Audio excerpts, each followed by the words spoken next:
how did she feel about race, the dangers of the presidency, and so forth. And she looked straight in the camera and she said, I worry more about my husband walking down the street in the Senate, from the Senate, than anything else.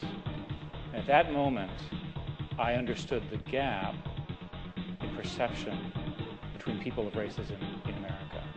And it was made vivid to me how different her view, my view, would be the same question.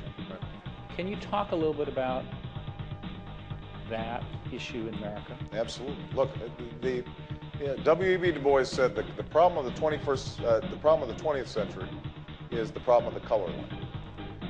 And if you expand that, the problem of the 21st century is the problem of the other, people who are not like us.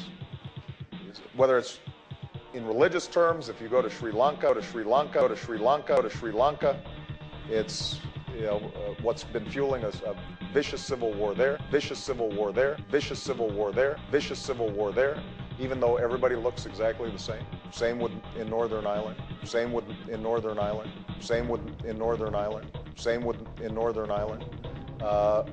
Or it manifests itself in this country in racial terms.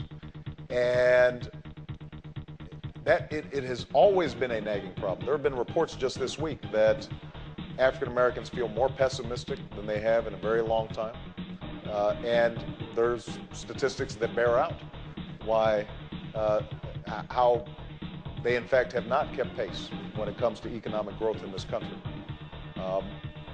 The virulent anti-immigrant sentiment that we're seeing all across the country is something that has been striking. I mean, just in the last 2 years, you've seen a shift where, I fought for comprehensive immigration reform 2 years ago, and we didn't succeed, but there wasn't this raw anger about it that you see now, even when I'm campaigning among Democrats sometimes.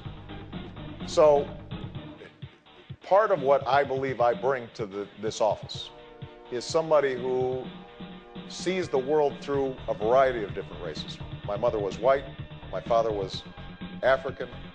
I grew up in Hawaii. I've got a sister who's half Indonesian. She's married to a Chinese Canadian.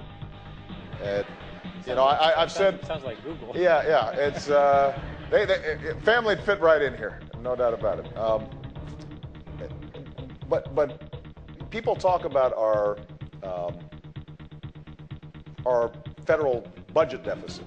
We have an empathy deficit. We aren't able to see the world through other people's eyes.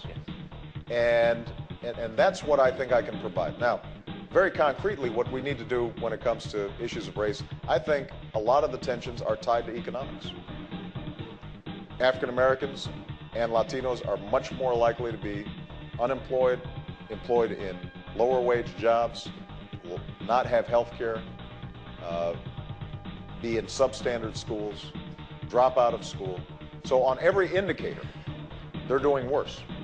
And that contributes to that gap in perceptions that you're talking about, because the glass often looks half empty to a lot of African American and Latino children. And so part of our job in investing in early childhood education, or making sure that they're going to outstanding schools, or ensuring equality of opportunity when it comes to employment, enforcing our civil rights laws, investigating crimes like nooses being hung in classrooms. All that contributes to a sense that these kids matter to us, that they're not those kids, they're our kids. And when we can have a culture and a government that perceives every child as mattering, then they will respond differently, and I think we will start stitching together the kind of America that all of us hope and dream for.